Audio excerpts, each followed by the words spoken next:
Famayuridillah saha jelema nu dikarepkeun ku Gusti Allah ayyahdiyahu dituduhkeun ku Gusti Allah yaj'al sadrahu digajadikeun ku Gusti Allah dadana hatena insyirah jembar lapang yashrah sadrahu lil Islam gitu. Famayuridillah saha jelema nu dikarepkeun ku Gusti Allah ayyahdiyahu dituduhkeun ku Gusti Allah yashrah sadrahu lil Islam jembar hatena di samping daek narima kana Islam kos urang insyirah jembar cahayaan hatena teh cahayaan cek sahabat teh atuan aya nu cahayaan hatena kos kumaha sih engke eta praktek-praktekna pibuktieunaana lamun hatena cahayaan Islamna berarti bagus. Di mana Islamna bagus dina harti cahayaan teh na ieu aya 3 rupa. Nomor kahiji cak Kangjeng Nabi resep jasa ngalaksanakeun ibadah. Nomor kedua di mana-mana cahayaan narima kana naon papasten ti Allah. Nomor katiluna bakalna pikiranna ka akhirat bae ninggalkeun pikiran dunia. Tah eta nu kitu cahayaan hatena. Tah balikan deui supaya tenget ye abeh urang cahayaan apa henteu hate urang. Nomor kahiji dibere resep jasa ibadah ka Gusti Allah. Resep beta asal aya tongtrong we haju bae diome. Resep nya resep ngome tongtrong. Tah sarua jeung ngome tasbih gitu tah. Ai babacaan mah tilok. Tasbih di kieu-kieu beset. Bawa tasbih. Tuh. Bener. Ai babacaan mah tilok. Babacaan lagi ngan kieu doang kabayar moal.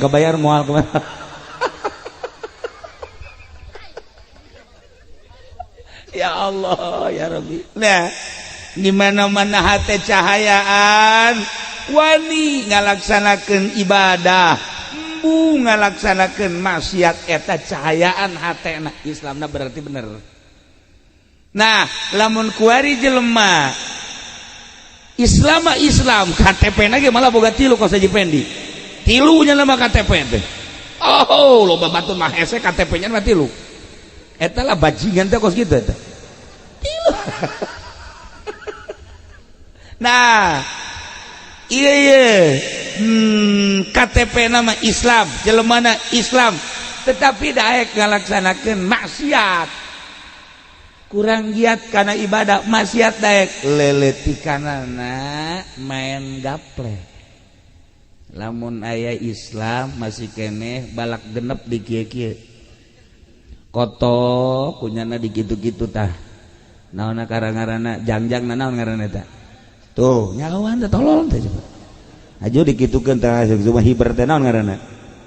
Jantur. Aing ge nyawa nang disiakan eta. Atuh lamun kotok dikitu-kitu teh tah uluna naon tah ngaranna? Di pale eta. Eta teh diadukeun bareng kos kitu. Eta urang cayur tolol tah kos kitu tah. Cair eta pagawe mang cair eta pertama. Nah lamun masih keneh daek kos kitu tah nya Islam mah Islam tapi daek keneh main remi daek keneh main catur daek keneh main gaple anu osok di kitu-kitu tah plok naon ngaranna tuh nyawan bandarna renyana meureun mudah-mudahan kabawa ka akhiratnya mangajinya. Daek keneh kos gitu minimal boga TV keneh tuh. Eta nonton TV naon maksudna coba mun pake maca sholawat sabaraha jam eta nonton TV mun pake maca sholawat Masya Allah sabaraha ratus urang kieu bae di TV kos do oplo eta sebenarnya teu hayu saya pikir ku otak dedes dengar orang kene mah potongan kos kieu atuh aja huis geus bae di hulu ka jembut-jembut pasa gawe rek nonton TV tah nah geus mulai tah berarti tah Islamna geus teu bercahaya geus teu bercahaya tah Islam mun daek kalaksanakeun maksiat berarti Islamna geus teu bercahaya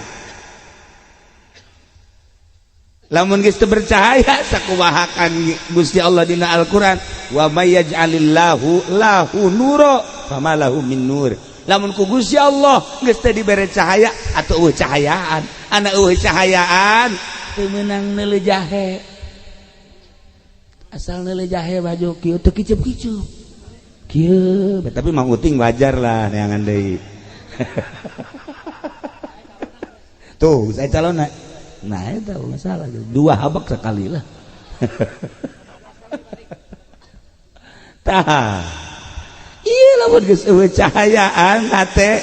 atuh geus abrut-abrutan maksiat terus Islam tapi terus we maksiat mulai tah lamun geus loba maksiat ibadah teh ibadah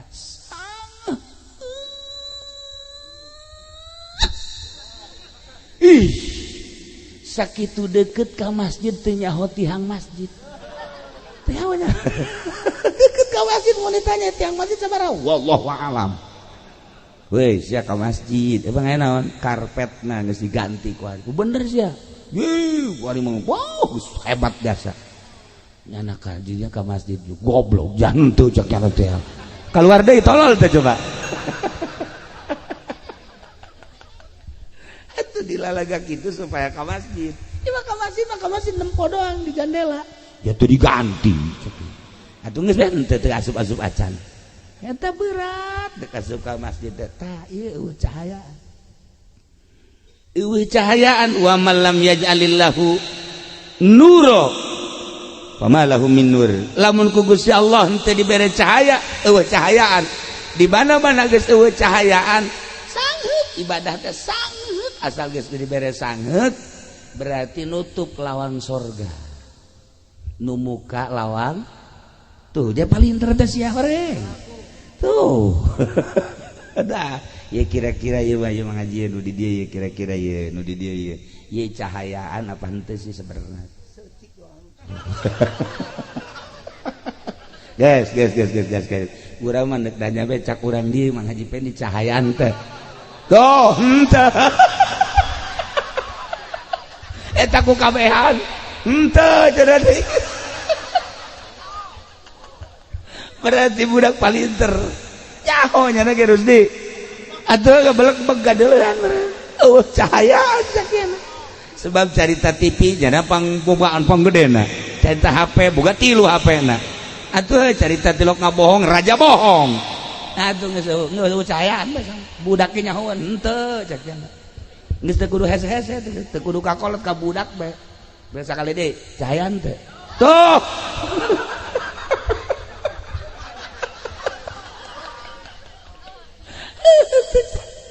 eueuh cahayaan lementak tama kula masuk ingin ka dongeng da dongeng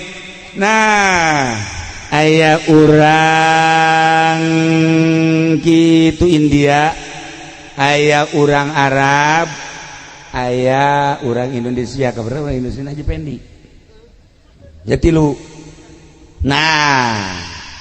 ieu cek jala ieu aya kandang embe bau pak kuat-kuat ieu dongeng di Jalaluddin Rumi ke deh ieu pak kuat-kuat coba saha nu kuat di kandang embe ayo embena aya di dinya embena aya di nya bau nya hangset embena ge aya mulai orang India heula asup orang India ka dinya tahan ku nya oh geus ngap-ngapan oh geus 10 menit doang kuatna keluar wah cek orang India waduh tidak nehi cek gitu aduh Masya Allah kekuat ceknya guys tekuat Nah, orang Arab dagu orang Arab Baduy. Wah, pan biasa orang Arab Baduy makan ngaranna ge orang leuweung. Asana ieu mah kuat ieu mah. Asop, nomor kedua aja. Tenang seserian rada deres kuat 20 menit. Wow, nah hampir sarua kan jeung Baduy mah. Embe, tapi kan masalah tak embe teh masalah. Ngan 20 menit doang. Wah, cek orang Baduy teu kuat cek. Tetep bau biasa. Nah, bagian orang Indonesia aja Pendi. Nah, asup kadinya. Karak 5 menit doang embe nu keluar.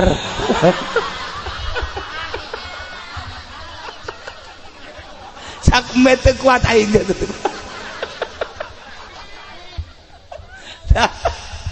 Eta dongeng ongkos anu supaya jeung biasa padahal maknana pohara itu. Narada ge dongeng wali. Gorenganan aya jelema eueuh cahayaan mah cahaya embe ge kabur cahayaan sok di dieu Haji Pendi coba ge Haji Pendi urang geus beres ngariung ke nama maca di dieu tek datang teu kalabur bae ge atuh kutub robana ditinggal kutub robani paling ge jeung si Golib bae di dinya kapaksa Golib ge tah ieu ulah lalawara cahayaan teh cahayaan ulah manusia mbege kalabur bau di samping bau enek di samping enek teh seueur sok saha nu betah deket Mang Haji Pendi ayo coba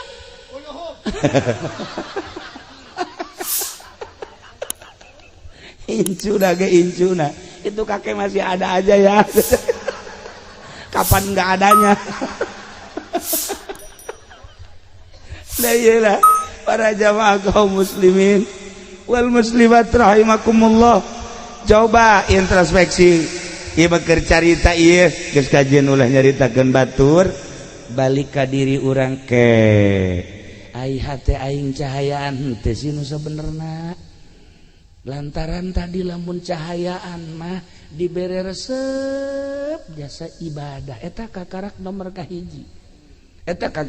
kahiji tanda jelema nu aya cahayaan dibere resep bae masyaallah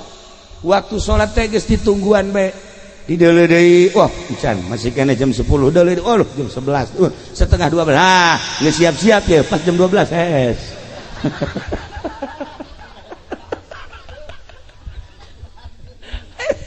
cahayaan cahayaan masya Allah geus ke malah ka sare cek nya sakedeung deui salat besi tinggalin berjamaah aya cahayaan eta nu kos kitu ngaran beres datang waktu salat qobliyahna ba'diyahna beres eta terus wiridanana komo datang ka haju terus maca Quran ya Allah ya cahayaan eta nu kos kitu tuh kaluar di masjid urang ngantongan duit dirinya aya kotak nah hasilkeun ieu kotak itu dibongkar orang etek orang cayur gegedena orang pondok nah etalah cahayaan mah kos kitu tah ka budak deudeuh ka sesama nyaah ka saluhureun hormat eta ngaranna aya cahaya nginaheun lamun hate geus aya cahayaan sebab pada dasarna jelema ngudag-udag cahaya lamun Kangjeng Nabi dibahasakeun cahaya diudag kabeh sebab ieu kabeh ge tidak cahaya Kangjeng Nabi urang Kangjeng Nabi Muhammad sallallahu alaihi wasallam langit tina cahaya Kangjeng bumi tina cahaya Kangjeng kabeh alam gunung laut berikut hewan-hewan termasuk urang tina cahaya Kangjeng Nabi Muhammad sallallahu alaihi wasallam nah tinggal ieu di diri urang aya cahayaan ta eueuh urang anu ngarti urang nu nyaho urang nu sadar ketika aya cahayaan dibere resep urang ibadah dibere daek urang ngalaksanakeunana dibere tenang yashrah sadrahu lil Islam jembar hate nomor kedua narima cak Kangjeng Nabi tina papasten artina narima Kangjeng Nabi tina papasten teh kumaha Allah bae lantaran hakim nu paling adil iwalti Gusti Allah subhanahu wa ta'ala. Kurang apan osok dibaca alaihissallahu biahkamil hakimi. Ulah di bejaan surat naon eta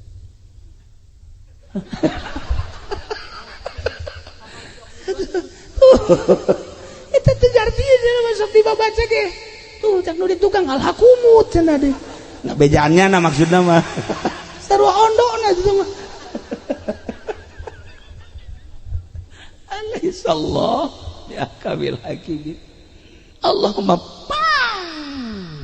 hebat na ngahukuman pang adil-adilna eueuh di hakim nu paling hebat Allah kuayana sakitu naon bae keputusan terhadap diri orang, terhadap halayak rame, terhadap hewan, gunung, laut, bumi, keputusan Allah. Sebab Allah teh ahkamil hakim. Urang sadar, aing dijieun ku Gusti Allah model kos kieu. Nah, ima, urang ngaca ye ngaca, dikaca. Ya Allah, ya Rabbi, ya abdi ciptaan Gusti alhamdulillah dibere kasep, mun kasep teh mah dibere gelis mun gelis mah sadar tah alhamdulillah loba tah manu kitu mah tah begitu aja pending aja aing jore amatnya ceknya nih ambil jeung nu di Cisoka akur di mana ka di Cisoka teh tuh solear si wanyahoan begitu ngaca teh ieu mah akur jeung di solear main mah ngan buntutan doang atuh buntutan ge nu kadeuleuh tu kadeuleuh mah aya ge sabenerna. Nah iya lamun aya jelema ngaca aing jore amat sih Gusti kunaon si abdi diciptakeun jore tah eta jelema henteu sadar kana papasten ti Gusti Allah panghese-hesena teh sadar moal kebal di alam dunia ini sakitu alhamdulillah dijadikeun jelema aing geus bae sakitu ngeunaheun jadina tenang kana pikiran teh keur ngaji mah balik bae ka imang ngaca jore amat aing ye tuh coba gitu ketika orang dibere jadi pedagang haju untung baik alhamdulillah ya Allah ya Rabbi maha kaya Gusti alhamdulillah karasa ku abdi kakayaan Gusti abdi dagang untung baik dikocorkeun bareng kakayaan Gusti ka abdi loba teh manu kitu mah tapi begitu nyana dagang haju rugi deh Gusti iya kumaha sih urusanana iya kunaon ieu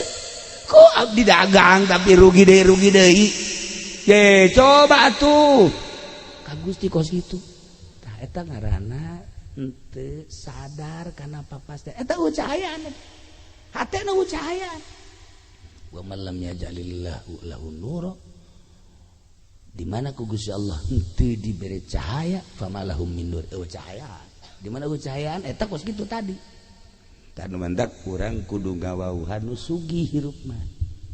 kudu ngawauhan nu sugih sebab aya nu sugih nya nama hayang dipenta bae lamun henteu menta kanyana bendu lah resep aja teh nu sugih eta mah tah tuh hayangna dipenta bahkan teu dipenta ge sok mere bae. Nah nu sugih eta teh deukeutan ku urang bakal lamun urang menta ka nu sejen nya nama bendu tah deukeutan tah nu sugih eta teh saha nu nyiptakeun langit jeung bumi tak maha sugih cak Gusti Allah aing ye nu bogana penta ku sia aing bakal mere sia teu menta ge ku aing dibere bae komo sia mun menta ka aing jeung aing mah resep jasa lamun dipenta tur lamun sia menta ka nu sejen ka Gunung Kawi misalnya aing mah teu resep jasa menta ka pamarentah ge teu resep jasa menta ka makhluk ge teu resep jasa ka aing penta tah Allah mah resepeun jasa dipenta haji pendek mun dipenta geus kieu bae ya panakol ya incuna ge datang ka tiluk daek menta incuna sorangan tuh menta sama kakek ih enggak mau kenapa galak orang lawan geus bisa burak bere eta urang geus bisa make akhlak Gusti Allah takhallaqu bi akhlaqillah Allah memerek bae terus orang ngadeketan nu maha sugih bae geus ka Gusti Allah. Nah ieu lamun hate urang aya cahayaan, hate urang aya cahayaan, sadar kabeh ge horeganan diatur ku Gusti Allah Subhanahu wa taala. Ketika aya seorang waliullah di Baghdad, begitu manehanna keur di Baghdad ternyata horenganan di daerah Tartar keur perang, terus perang nyana ngadenge,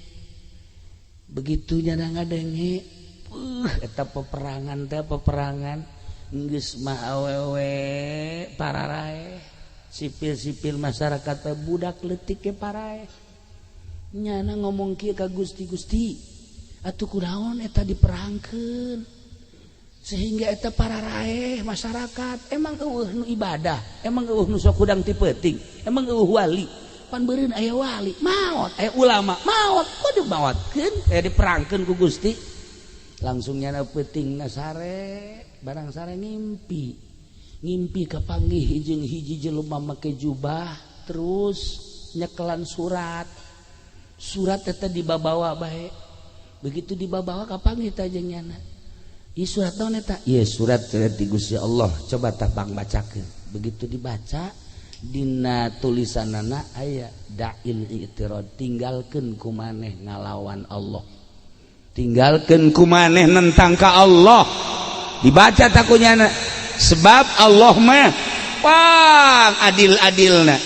eta memperangkeun urusan aing, gempa urusan aing, banjir urusan aing, angin urusan aing, sia mah sia bae urusan sia cak Gusti Allah. Ulah sok nentang-nentang ka aing make jeung tatanya, make jeung diperangkeun loba budak pararae, loba manusia pararae, aya kiaian, aya walian, urusan aing teh mah sia,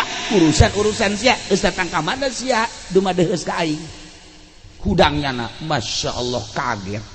atuh resep hayang teu hayang, sadar teu sadar bakal bae. Nu embung-embungan ge bakal bae,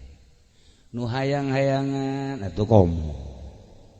Pokoknya nu susah, nu sugih, pejabat, rakyat, kiai, ustad, santri, petani bakal paraeh kabeh, bakal maraot kabeh. Masya Allah, orang aya inget kadinya mata.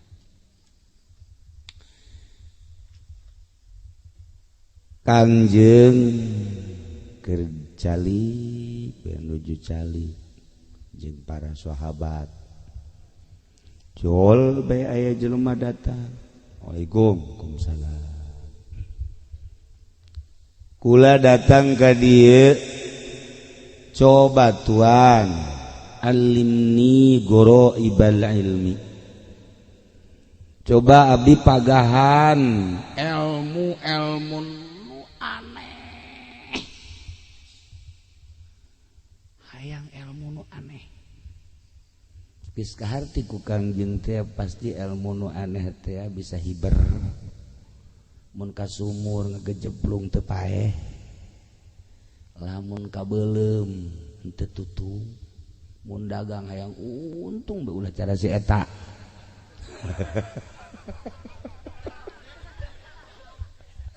Eta ilmu aneh aya jaho ka hate-hate jelema, maksudna kan gitu. Cik Kangjeng Nabi, apakah anjeun geus nyaho kana dasar ilmu? Cik eta lalaki Tuhan aya dasar ilmu naon? Cik Kangjeng geus jahon can anjeun ka Allah. Atuh jauh.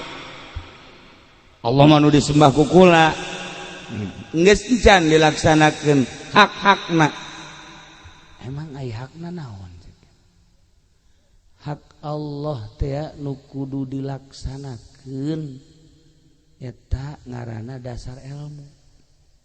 Ke Tuhan maksudna hak Allah nu kudu dilaksanakeun teh naon? Nu kudu dilaksanakeun nyaho henteu maneh kapaeh. Paeh atuh tuh mah sering jajan manggihan nu paeh mah nyak anu paeh tah geus encan mempersiapkeun jang paeh sadar henteu bahwa maneh bakal maot lamun maneh sadar bakal maot kemudian geus ngalaksanakeun jang pibekeleun engke ba'da maot geus jan eta naon teh Gusti nya kos kitu naon Umata kula waka nyaritakeun anu aneh-aneh ilmu mah sa Kanjeng Nabi eta beta bekal paeh eta aneh ulah waka jeung hayang segala bisa hiber ulah kos kitu tah mah Haji Pendi geus leuwih teh Haji Pendi mah mun ditanya isuk poe naon nya mah nyahoeun wow jago nya mah tuh nah eta Haji Pendi isuk naon poe naon nyahoeun nya mah sebab naon isuk bakal anu nagih nyahoeun ilmu gaib teh jagonya eta ya Allah ya Rabbi tah cek Kanjeng Nabi geus ulah nu aneh-aneh geus lamun sadar bakal maot mempersiapkeun jang bakal saenggeus paeh eta termasuk ilmu nu aneh gas bari mau balik cek Kanjeng Nabi laksanakeun heula eta ke geus dilaksanakeun eta karak balik deui ka dieu nanya deui hayang ilmu naon eta si lalaki langsung balik mingpiung nyaho teu mingpiung urang dieu nyaho ka mingpiung teh atuh nyaho jorong lembur urang dieu aing ge nyaho di dieu mingpiung jadi mingpiung mah geus teu nyelek-nyelek deui ngaranna mingpiung ngaranna lewosat geus teh nyelek-nyelek eta ngaranna mingpiung nu kos kitu kos jelema ditolak cinta eta mingpiung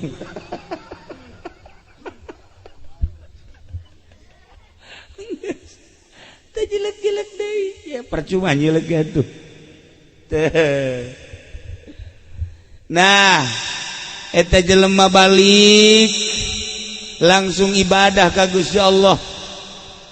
salat waktu puasa waktu maca Quran mun aya milik sedekah wah getol haju nyana datang deui ka Kangjeng Nabi Tuan alhamdulillah sakumaha ku Tuan geus dicaritakeun abdi titah ngalaksanakeun persiapan yang maot waduh deuleu tah tarang harideung tah tarang harideung purutan eta Haji Pendi hideung sarua nya lagi hideung ngan urut budug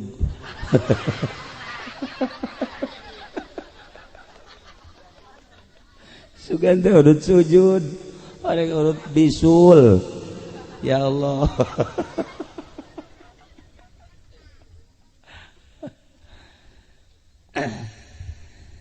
cek Kanjeng Nabi sanajan ibadah getol datang ke hari dentara ngaleuwihan malaikat tapi lamun teh mah teh henteu cahayaan Islamna teu bercahaya eta sacape-capena ibadah ge mun cara pare mah gacung hapa tuh eueusian sualajan utek-utekan ibadah tapi teu cahayaan eta gacung hapa eueusian Masya Allah kan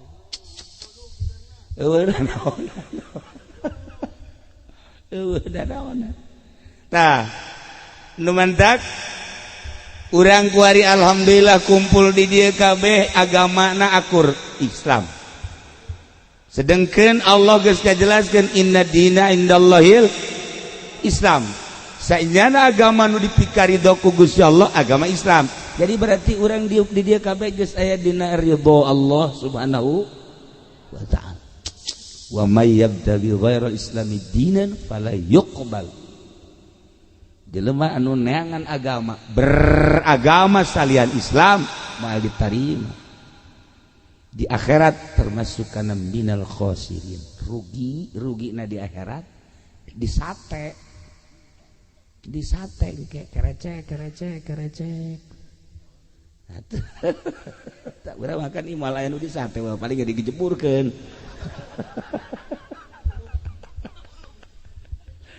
Tuh geus ngarasanya asan aing di kulub itu ngomong teh heula nya. Ya Allah, tapi urang lamun ngalawudu teh kan sok diduaan tah, diduaan Allahumma ij'alil ma'a tahura wal islama sok macan teh sia gitu ngajawab.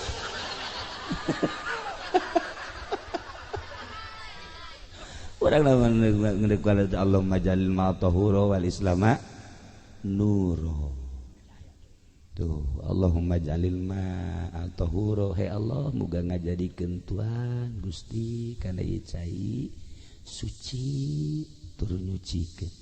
wal islama nuro jeung supaya ngajadikeun Islam cahaya. Islamna cahayaan. Aya sahabat daros, Tuhan emang lamun Islam na cahayaan aya beda teu? Atuh aya cek Kangjeng Nabi. Kumaha teh bedana? Kangjeng Nabi macakeun ayat famay yuridillah, saha jelema nu dikarepkeun ku Gusti Allah ayyahdiyahu, dituduhkeun ku Gusti Allah yaj'al sadrahu, digajadikeun ku Gusti Allah dadana hatena insyirah jembar lapang, yashrah sadrahu lil Islam gitu. Amma yuridillah, saha jelema nu dikarepkeun ku Gusti Allah ayyahdiyahu, dituduhkeun ku Gusti Allah yashrah sadrahu lil Islam, jembar hatena di samping daek narima kana Islam kos urang insyirah jembar cahayaan hatena teh cahayaan. Cek sahabat teh Tuhan anu cahayaan hatena kos kumaha sih engke eta praktek-praktekna pibuktieunaana. Lamun hatena cahayaan Islamna berarti bagus. Di mana Islamna bagus dina harti cahayaan teh na ieu ayat 3 rupa. Nomor kahiji cak Kangjeng Nabi resep jasa ngalaksanakeun ibadah. Nomor kedua di mana-mana cahayaan narima kana naon papasten ti Allah. Nomor katiluna bakalna pikiranna ka akhirat bae ninggalkeun pikiran dunia. Tah eta nu kitu cahayaan hatena. Tah balikan deui supaya tenget ye abeh urang cahayaan apa henteu hate urang. Nomor kahiji dibere resep jasa ibadah ka Gusti Allah. Resep beta asal aya tongtrong we haju bae diome. Resep nya resep ngome tongtrong. Tah sarua jeung ngome tasbih gitu tah. Ai babacaan mah tilok. Tasbih di kieu-kieu beset. Bawa tasbih. Tuh. Bener. Ai babacaan mah tilok. Babacaan gengan kieu doang kabayar moal.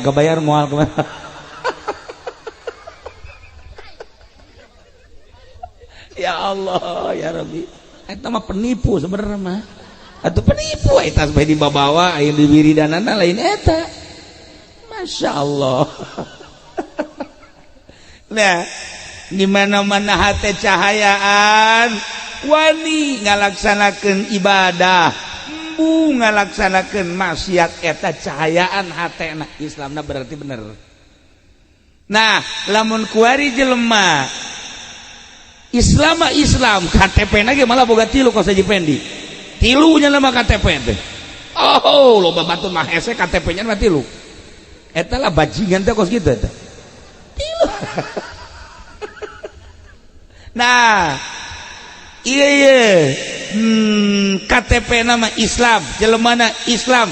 tetapi daek ngalaksanakeun maksiat kurang giat karena ibadah maksiat daek leletikanana main gaple lamun aya Islam masih keneh balak genep di kieu-kieu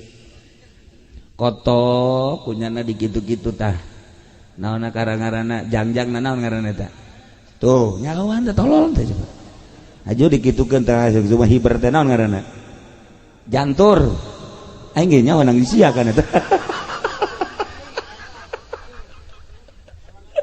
atuh lamun kotok dikitu-kitu teh tah uluna naon tah ngaranna teh dipale eta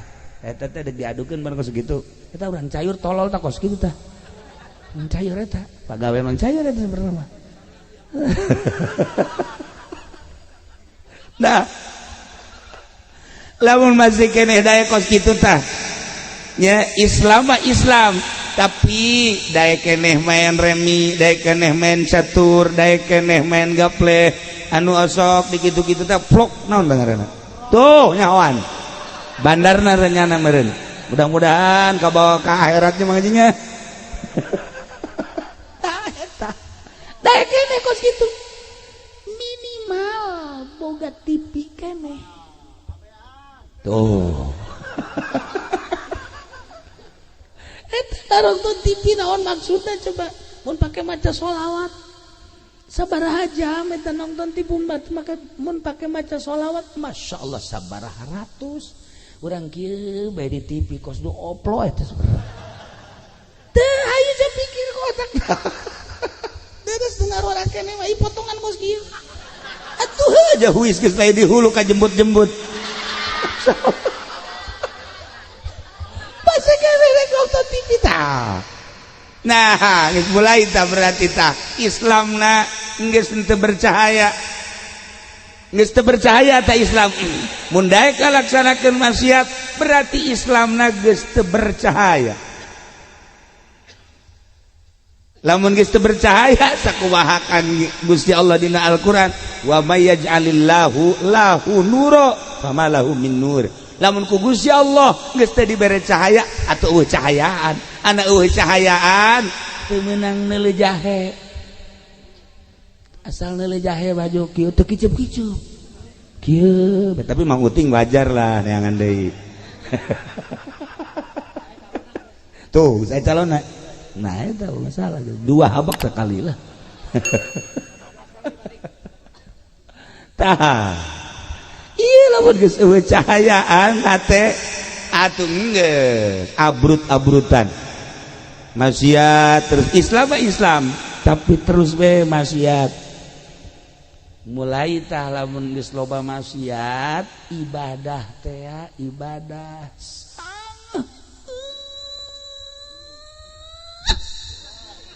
ih sakitu deket ka masjid teu nyaho tihang masjid teh nya deket ka masjid mun ditanya tihang masjid sabaraha wallahu a'lam we sia ka masjid emang aya naon karpetna geus diganti ku ari bener sia ye ari mah wow hebat jasa nyana ka dinya ka masjid goblok jantu cek nya teh keluar deui tolol teh coba itu dilalaga gitu supaya ke masjid ya ke masjid nempo doang di jendela ya tuh diganti atuh geus teu asup-asup acan eta berat dek asup ka masjid tah ieu cahayaan wa man lam yaj'alillahu nura fama lahu min nur lamun ku Gusti Allah henteu dibere cahaya eueuh cahayaan di mana-mana geus eueuh cahayaan sangheut ibadah teh sangheut asal geus dibere sangheut berarti nutup lawang sorga nu muka lawang tuh dia paling terdes ya horeng tuh ada ya kira-kira ieu mah ngaji nu di dieu ya kira-kira ieu nu di dieu ieu cahayaan apa henteu sih sebenarnya guys urang mah neuk danya becak urang dieu Mang Haji Pendi cahayaan teh tuh henteu eta ku kabehan henteu cenah deui berarti budak palinter nyaho nya ge Rusdi atuh gebelek-belek gadeulan cahayaan sakieu sebab carita TV jana pangbogaan panggedena carita HP boga 3 HP-na atuh carita tilok ngabohong raja bohong atuh geus cahayaan budak ge nyahoan henteu cek cenah geus teu kudu hese-hese teu kudu kakolot ka budak bae sakali deui cahayaan teh tuh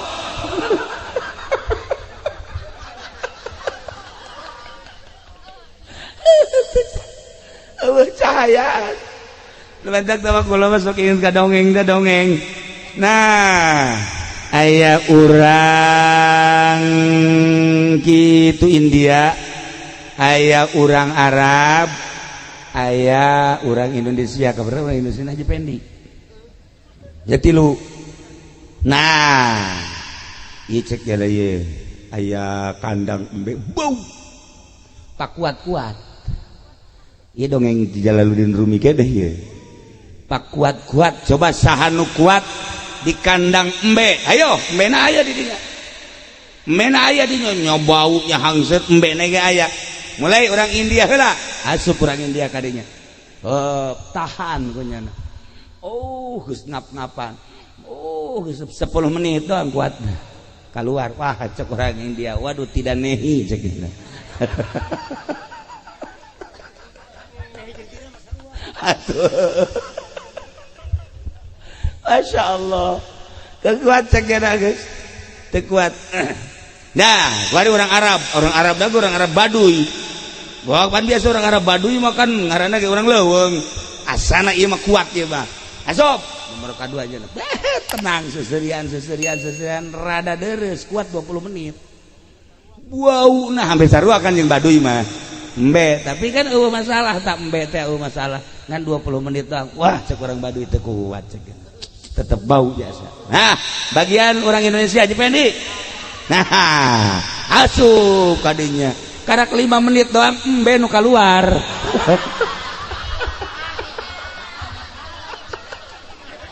sak embe teu kuat aing gitu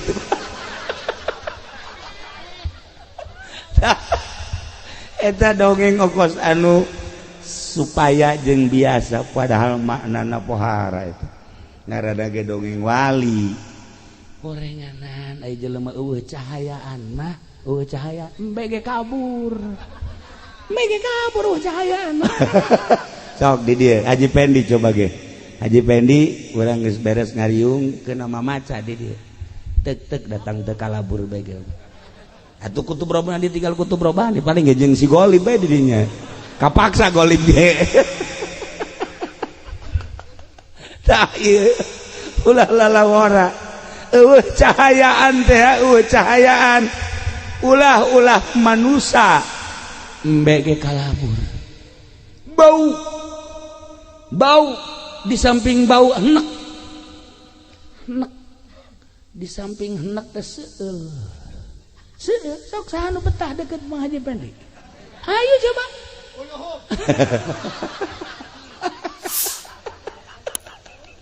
incuna itu kakek masih ada aja ya kapan nggak adanya nah iyalah para jamaah kaum muslimin wal muslimat rahimakumullah coba introspeksi ieu keur carita ieu geus kajian ulah nyaritakeun batur balik ka diri urang ke ai hate aing cahayaan teh sinu sabenerna lantaran tadi lamun cahayaan mah dibere resep jasa ibadah eta kakarak nomor kahiji eta kakarak nomor kahiji tanda jelema nu aya cahayaan dibere resep bae masyaallah waktu salat teh geus ditungguan bae dideuleu deui wah encan masih kena jam 10 deuleu jam 11 setengah 12 geus siap-siap ya pas jam 12 hees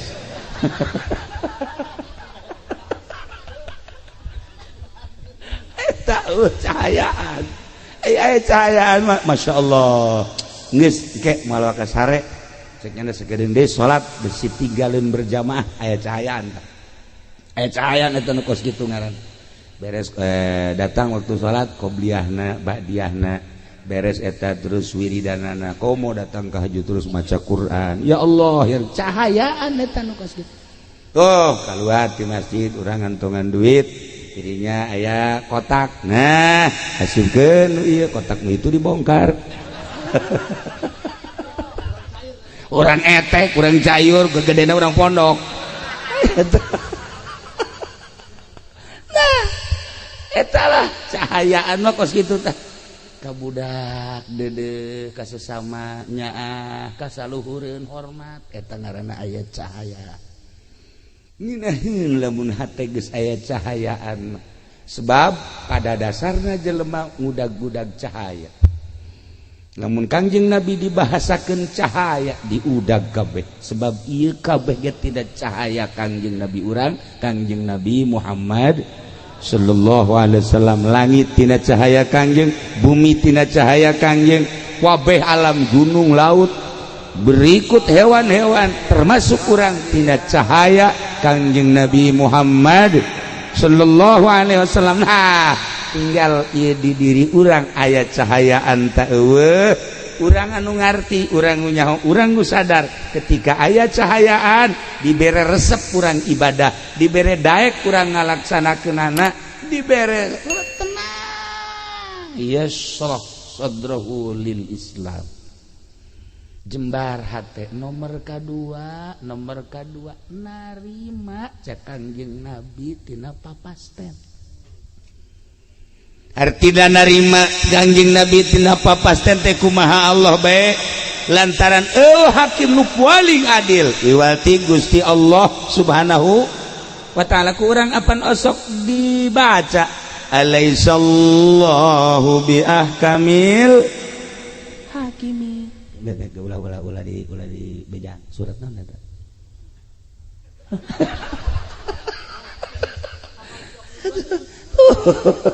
eta teh artinya masuk dibaca ge tuh cak nu di tukang alhakumut cenah deui na bejaannya na maksudna mah sarua ondona itu mah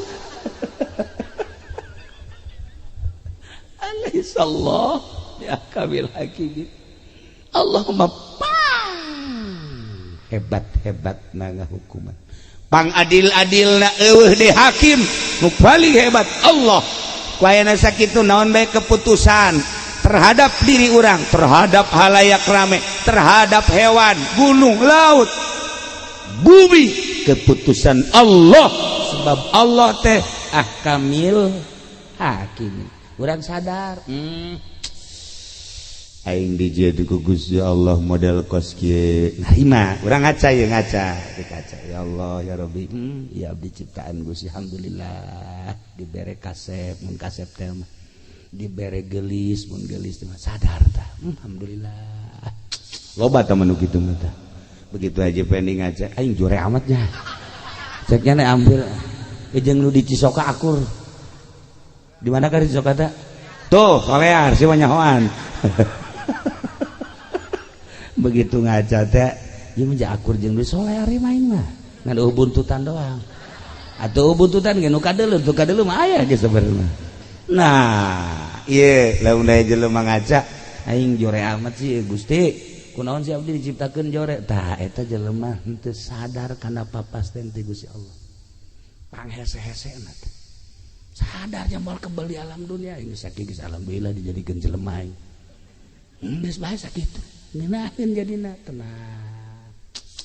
kana pikiran teh keur ngaji mah balik bae ka imang ngaca jore amat aing ye tuh coba gitu ketika orang dibere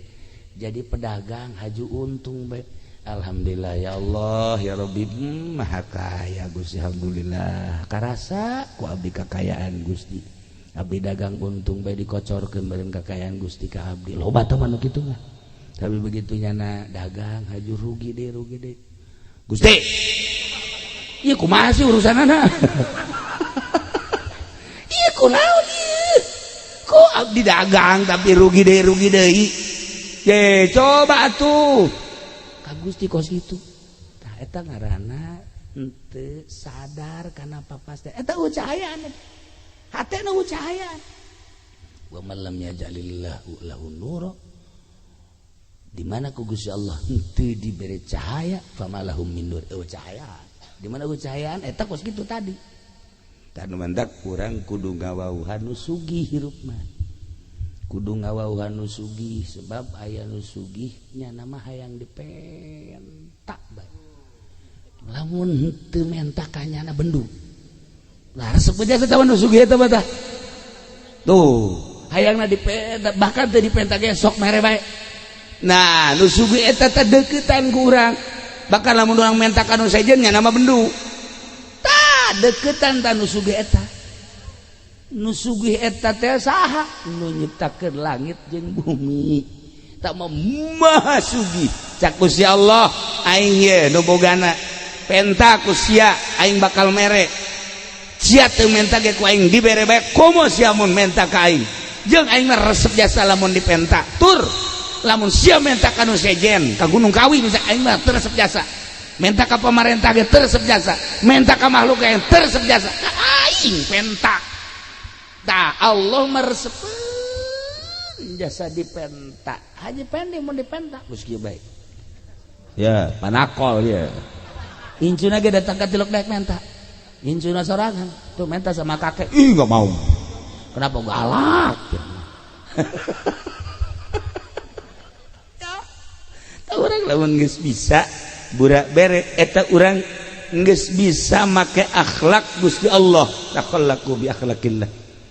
Allah mah mere bae terus tah urang ngadeuketan nu maha sugih bae geus ka Gusti Allah nah ieu lamun hate urang aya cahayaan hate urang aya cahayaan sadar kabeh ge horeganan diatur ku Gusti Allah Subhanahu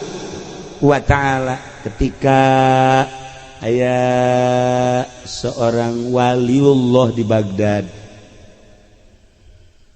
begitu manehanna keur di Baghdad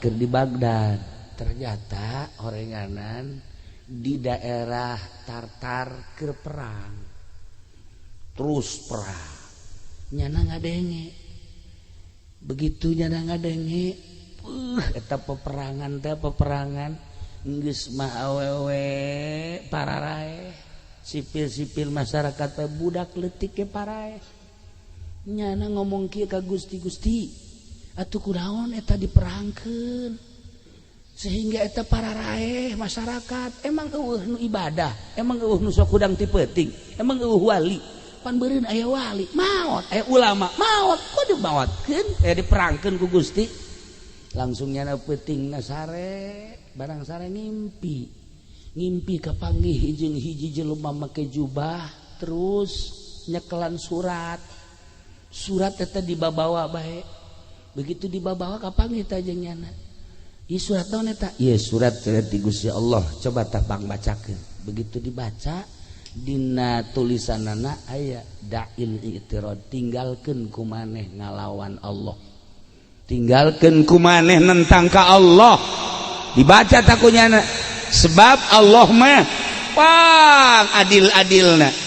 eta memperangkeun urusan aing gempa urusan aing banjir urusan aing angin urusan aing sia mah sia bae urusan sia cak Gusti Allah ulah sok nentang-nentang ka aing make jeung tatanya make jeung diperangkeun loba budak pararae loba manusia pararae aya kiaian aya walian urusan aing tah mah sia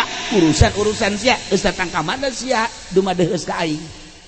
hudangnya na Masya Allah kagetnya na dicarekan ku Gusti Allah langsung ditegur make surat model tadi wali mah kos kitu impianana teh hebat aing ngadenge haji pendi mangimpi teh ya Allah ya Rabbi di udag-udag genderuwo aya ngimpi kos kitu eta aya deui nya mangimpi naik ka gunung ragal paling hebat jana mah ngimpi di udag-udag anjing sanggeusna di udag anjing ngajunya na kagang geus kagang haju hayang kiih manggih sumbur maju kiih ngompol eta haji pedi mah kos kitu impianana masyaallah wali mah tadi tegur ku Gusti Allah make surat tinggalkeun nentang ka Gusti Allah sebab kabeh ge ieu adalah urusan Allah cak Allah sia ulah tatanya kunaon ku aing digempakeun ulah diutang hitung Gusia temu urusan aing kunaon eta teh ku aing dianginkeun ulah make diutang hitung temu urusan aing kunaon diperangkeun ulah make jeung tatanya urusanana temu urusan aing sebab aya jelema anu ku aing di maotanana melalui senjata-senjata melalui pedang-pedang jeung sajabana hakikat nama horenganan eta teh deuk di maotan ngan carana Gusti Allah aya anu ragag tangkal kalapa aya nu raga ka sumur aya nu gering aya nu perang aya nu di luhur kasur kieu bae cara kabari ieu teh urang Balaraja datang ku Tangerang jeung ngopi ku pamajikan dijieun kopi dijieunkeun kopi jeung nginum kopi bari ngarokok kieu bae nyana di kasur teh geus beres ngarokok lah aya meureunanan bangsa 20 menit mah pamajikanna ka dinya deui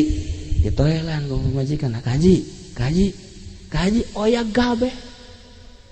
gabe pae ngopi can anggeus ngarokok can anggeus nyana ngedang doang gitu mah Masya Allah nu geus dipasangka bakal paeh jasa kamar hiji paeh hirup kene ngana gua sehat deui malah mah make susuit deui aya jahe ge sweet tolol teh coba lah ieu urusan Allah. Nah balik deh lamun hati urang cahayaan geus moal aya nentang-nentang ka Gusti Allah geus urusan Allah urang tani geus tani terus parena bagus kabladieuna gacung hapa nah urang kan ngomong ji kok ieu jadi kosia kurang naon si aing pengurusanana iya Allah ya Rabbi Gusti urang maka Gusti deui bae naon teh Gusti ya kok ieu kurang naon ieu da pupuk dan sebagainya urusan aing teh Gusti Allah siana sing sadar lamun kula inget ka dongeng harita di zaman Sayyidina Umar aya kabeuleman begitu aya kabeuleman di zaman Sayyidina Umar khalifah langsung jelema neangan cai berat cek Sayyidina Umar ulah dipareuman make cai waktu pertentangan antara masyarakat jeung Sayyidina Umar lain kudu dipareuman make cai di daerah ieu aya jelema nu teu zakat ulama nyaho tah tewak si eta hayo bawa ka dia sia ada zakat teh moal gegeran we zakat gegeran dikaluarkeun pareum sorangan seudeuh pareum sorangan tah kebakaran eta ku ahli hakikat maka nyahoan lamun make blambir loba nu teu pareum tapi ku Sayyidina Umar mah ulah make jeung make di pareuman make cai sagala rupa moal pareum wo ribut heula eta tadi gara demantak di pondok kabar ieu kapan kebakaran atuh tinggal si ieu bae tah ewak ieu ayo huluna kitu-kitukeun zakat sia ya Allah ya Rabbi lamun urang nyaritakeun antara zahir jeung antara hakikat antara zahir jeung antara batin jauh na luar biasa urang mah make perjalanan zahir bae lantaran ieu qalbuna can aya cahayaan Islam can aya cahayaan nah nomor kahiji tadi di mana-mana geus aya cahayaan bakalna hayang bae jeung resep bae ngalaksanakeun perintah Allah ngajauhan larangan Allah takwa ngaranna nomor kedua sadar kada papasten Allah nomor katilu puncakna ye di mana-mana Islamna aya cahayaan nyana berpikiranna ka akhirat bae ninggalkeun dunia dibere tersep kana dunia wa mal hayatud dunya illa mataul gurur teu aya kahirupan dunia kecuali barang-barang tipuan geus lamun kiai engkeuy-engkeuyan ke pendopo neangan dunia kiai goblok eueuh tapi di cayur mah aya tiluan aya tiluan ngacung lib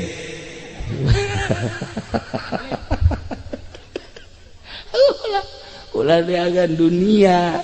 abong-abong bisa ngaji abong-abong bisa baca Quran abong-abong nyaho hukum dipamerkeun pake neangan dunia eueuh cahayaan kiai tinggal kiai berarti ieu eueuh cahayaan tah Islamna encan puguh ngajamin ilmu nungtun kadang-kadang ilmu mawa ka neraka lamun ilmu na jadi hijab tina cahaya. Nailah para jamaah kaum muslimin wal muslimat rahimakumullah, balikan deui inna dina indallahil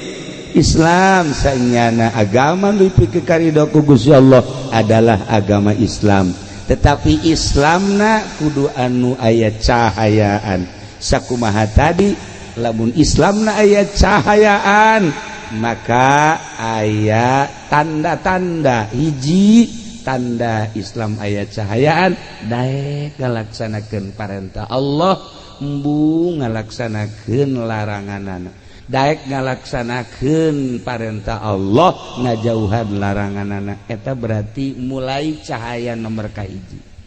Lamun naik cahaya nomor kadua, sadar karena putusan Allah di diri urang, atau soal harta, atau soal penyakit, atau soal naon bae nu patali jeung diri urang, atau jeung batur tilok cegekan sebab kabeh ge geus aya tina keputusan Allah Subhanahu wa ta'ala. Alaihissallah bi ahkamil hakimin. Cahaya nomor katilu ialah cahaya anu bener-bener mantep sehingga pikiranana langsung baik ke alam akhirat.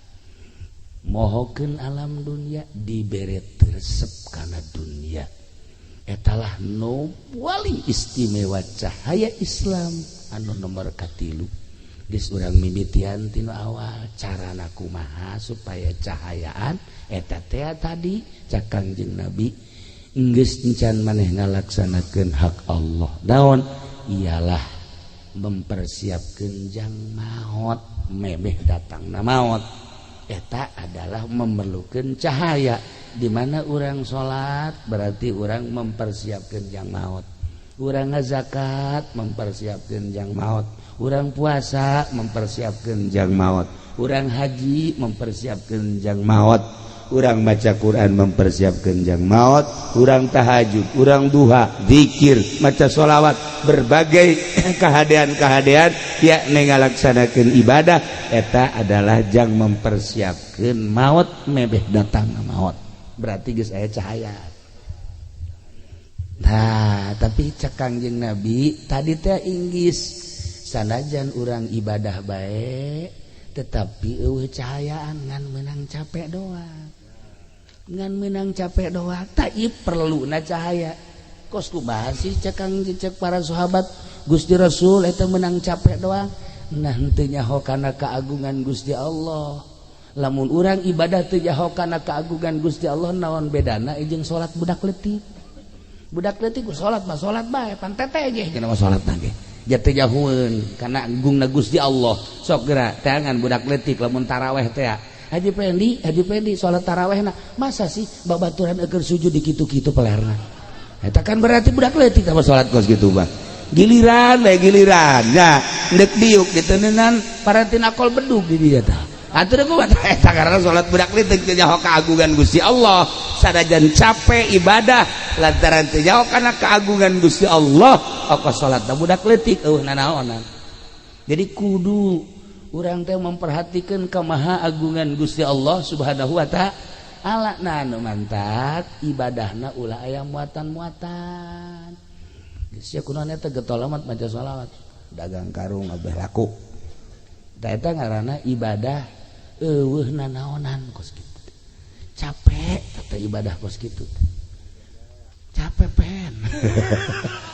Ulah kitu aran. Atuh sakalina maca sholawat, maca kulhu, kukulak wanita maca kulhu kabari bulan rawah maca kulhu ngaji, dibaca bae ku nanas. Ditanya, ngaji maca kulhu. Hayang naon sih maca kulhu mah haji nu sabenerna? Rizki macet cenah ya. Supaya rada jembar bae bisa sugan bae ku kulhu mah. Tah ulah kos kitu teh ibadah budak leutik teh TK. Capek eta ibadah kos kitu teh ibadah teu nyaho kana kemahagungan Gusti Allah. Geus bae urang mah ibadah salat ulah aya muatan dunia, ulah aya muatan-muatan selain lillahi ta'ala. Karak ta eta ibadah nu mantep. Geus aya cahayaan tah mun masih keneh muatan-muatan keneh bae mah cara nu deuk calon lurah. cara lurah teh kuan bebereana pohara jasa eta teh nu kos kitu teh capek gawe teh kapake eueuhna naonan sebab sodakohna aya karena hayang naik jabatan kitu kene calon bupati Gus Puguh calon presiden utama aju penmentas ieu maka ditupan ka istana tolol henteu mending mun dibere henteu dibere onam gitulah para jamaah kaum muslimin wal muslimat rahimakumullah ala kadar gambaran hirup sakumaha tadi sahabat menta ilmu anu istimewa ternyata cak Kangjeng Nabi ulah hayang ilmu istimewa geus bae persiapkeun pelaksanaan ibadah jang menghadapi maut eta ilmu paling istimewa adapun kadituna lah cak Kangjeng Nabi gampang nu kadituna asal etana hebat karat ngan ulah ibadah ngan sakadar sigana hungkul tapi kudu didorong ku cahaya neangan cahaya na dua cara hiji langsung boga guru aya nu nuduhkeun nomor kaduana babarengan jeung nu geus bisa insyaallah cahaya tersebut bakal nyinaran saetik engke bakal ngarti ketika orang geus ngarti berarti geus aya cahaya teu karasa neangan guru mursyid mah hese urang atuh babarengan besok geura urang lamun sering derejerit babarengan jeung Haji Pendi bakal karasa karung ayam memang ngarti ieu karung ayam cek nya teh ieu mah dodet jauh ka dodet segala nah ieu takos gitulah para jamaah kaum muslimin wal muslimat rahimakumullah persiapkan amal-amal jang maut samemeh maut geus maut cara almarhumah Nyi Siti Murdiah kabeh nu dibawa imah nu dibawa salaki ngan sakadar nganterkeun ka kuburan ku ari paring doa-doa anak kitu kabeh katanggangan sakadar ngadadahan nu milu aslina ka kuburan mah salatnya na puasanya na zakatnya na sodakoh manehanana milulah ka jero kuburan teh ternyata orang di jero kuburan teh anu sok disebut-sebut cenah urang di jero kuburan teh sempit horeng lega cenah di jero kuburan teh panas horeng tiis cenah di jero kuburan teh poek horeng caang cenah di jero kuburan teh urang sorangan horeng rame biasa di jero kuburan teh masya Allah bohong eta nu nyebutkeun di jero kuburan sorangan bohong nyebutkeun di jero kuburan poek bohong nyebutkeun di jero kuburan teh panas bohong ternyata Imam Ghazali nyana nyaritakeun di jero kuburan horenganan rame caang rame biasa sehingga nyana ngagerokeun ceng-ceng ka dieu sia ka dieu rame amat cek cenah ka dieu maneh ieu kasep amat saha cek cenah ieu kula salat teh ieu kula ngabaturan mamang cenah geus terus bae insyaallah terus datang ke mahsyar datang ka ditimbang kula batur ya Allah ieu saya ieu kula zakat cek cenah ya Allah ieu kula tahajud teh ieu salat hajat masyaallah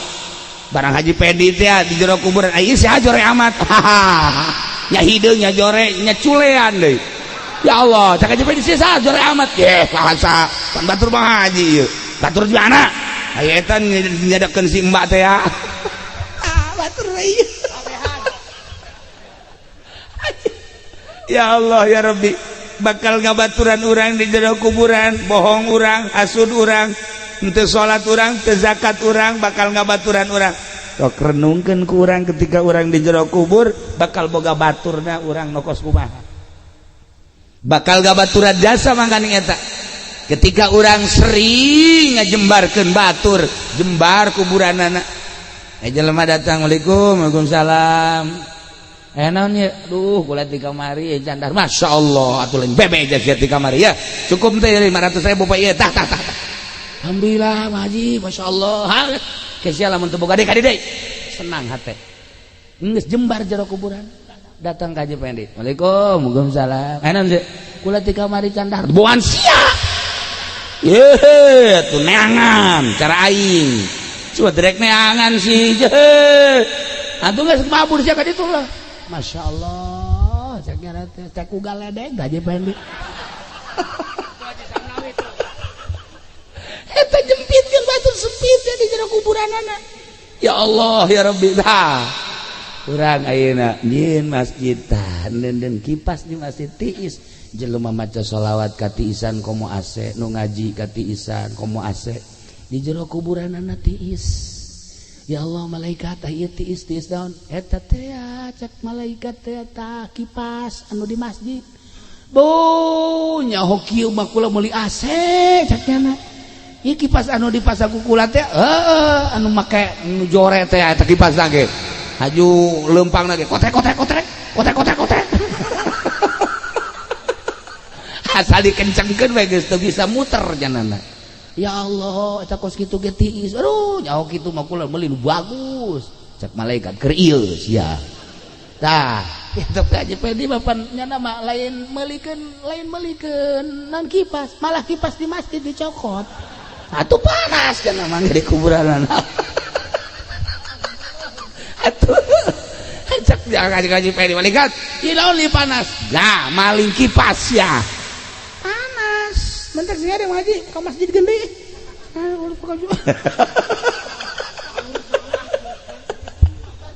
ai bebejana mah ka masyarakat deuk diganti datang ka kuarin teh datang ka saiki ora diganti ge memang konon sirama nah aya ustad maling ih heran itulah para jamaah kaum muslimin wal muslimat rahimakumullah janggabaran urang di akhirat geus dijelas-jelaskeun ku Kangjeng Nabi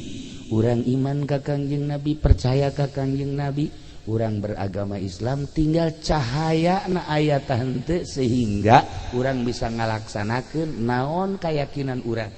sebab aya jelema anu iman ngan disungut doang tapi di jero hate mah henteu munafik wa minan nasi may yaqulu amanna billahi wa bil yaumil akhir wa ma hum bimu'minin tidak sawarehna manusia wa minan nasi may yaqulu aya jelema nu ngomong amanna billahi wa bil yaumil akhir abdi iman ka Allah iman ka yaumil akhir padahal mah wa ma hum bimu'minin teu iman munafik tah mah aya jelema anu iman mah iman ka Allah munafik henteu tetapi eueuh cahayaan imanna Islamna eueuh cahayaan imanna eueuh cahayaan berani manehanana teu ngalaksanakeun kayakinanana nah ieu hampir-hampir urang kos kitu tak kabeh iman ka Allah iman ka Kangjeng Rasulullah iman kana naon anu diucapkeun ku Kangjeng Nabi tetapi ngalaksanakeunna henteu kunaon eta ialah eueuh cahayaan di jero kalbu urang Islamna teu aya cahayaan imanna teu aya cahayaan sok wari mulai bongkar geraku urang supaya aya cahayaan Islam urang aya cahayaan iman urang aya cahayaan Islam babalikna engke kana zahir iman babalikna engke kana batin kana ruhani Islam jeung iman di mana sapagodos pada aya cahayaan wah bakalna istimewa jasa zahirna bagus batinna ge bagus ku ayana sakitu teanganlah cahaya di mana sih ayana cahaya di pondok-pondok pesantren tah kadeleuna mah pondok kos teh hina jasa tapi horenganan anu ngadatangkeun ka surga kos kieu alhamdulillah kos pondok mah tolol siang pondok ngaran doang kampung pondok salilana bodoh heran eng mah tuh ya urang lamun ningali gedung wow universitas wallahu alam ngadatangkeun ka sorga panteu mentereng hebat gedung-gedung menjulang urang ka Jakarta ieu sing ngadatangkeun ka sorga panteu ketika urang deuleu kantor DPR isi ka sorga panteu kantor ieu tapi lamun urang deuleu majelis taklim deuleu pondok hina ka deuleuna justru melalui ieu lah pintu-pintu surga terbuka teangan cahaya di pondok-pondok pesantren model kos sekarang hina kadele ku pandangan mata tetapi mata batin di mana geus cahayaan ieu teh lain sakadar pondok pesantren tapi ieu teh adalah raudhatun min riyadil jannah seperti etalah ahli-ahli Allah teu perlu mewah-mewah ketika ayat perlu dibangga-bangga. Nu penting ieu adalah ngamakna anak-anak. Itulah para jamaah kaum muslimin wal muslimat rahimakumullah, malam ieu urang diundang ku almarhumah Ibu Murdiah, maksudna mepelingan ka urang, wahai ahli-ahli cayur, kula geus balik kalbur asli, ente ge bakal baralik. Ternyata nu ngabaturan kula di jero kubur amal-amal kula, amal salat, amal puasa, amal zakat, amal-amal sodakoh jeung sajabana, amal ngaji jeung sajabana. Santri mah ujang ka neraka sebenarnya. Santri mah ujang ka neraka, santri mah kajun HSB ge di kobongna surga. Tuh, siapa teu percaya waduh segala naon. Ye. Geus cara bae cicing ge di taman surga deuk kumaha tuh. Ujang ka neraka. Demantak santri mah janajan amalna jore pan di ka nerakakeun. Begitu deuk diasupkeun ka neraka aya utawi. Ye, utawi geus kieu geus gede peureup. Ieu naon dia? Ye, kula utawi nang ieu jurumiah di utawian. Nah, cek malaikat naon sia? Ieu utawi ieu. Cek jana teh kula teh ieu saksi bahwa nyana teh di pondok pesantren. Hindah deui ka lawang nu ieu. Utawi aya deui bae di dieu. Terus bae unggal lawang utawi iku. Malaikat ge sebeleun nya jagana. Ya dijagaan ku utawi iku bae. Bebe jaga Gusti Allah, Gusti ieu ya utawi ikuan. Lah ka surgakeun habek tuh. Ye. Batak santri wah ujang ka neraka. Para jamaah kaum muslimin wal muslimat rahimakumullah, urang doakeun Ibu Murdiah mudah-mudahan dihampura sakabeh dosana, dilegakeun di kuburanana, dicaangkeun di kuburanana, dibere kanikmatan kubur ku Gusti Allah sehingga nyana bisa tentrem nikmat menikmati naimul kubri. Kitu keneh keluargana mudah-mudahan dibere salalabar tur tawakal, tur urang kabehan ge mudah-mudahan dibere cahayaan hate urang sehingga bisa nempo jeung ngalaksanakeun kana perintah-perintah Allah. Belah dituna mah urang mudah-mudahan kabehan husnul khotimah. Di akhirat urang kabeh menuju surga di bawah bendera Kangjeng Nabi Muhammad sallallahu alaihi wasallam. Siapkeun cahaya, setelah siapkeun cahaya laksanakeun melalui cahaya tersebut jang persiapan maut abeh urang aya dina ridho Allah subhanahu wa ta'ala. Allahumma salli wa sallim ala sayyidina Muhammadin fil awwalin wal akhirin, barik wa sallim wa radiyallahu ta'ala an sadatina ashabi sayyidina Rasulullah ajma'in. Amin ya Allah.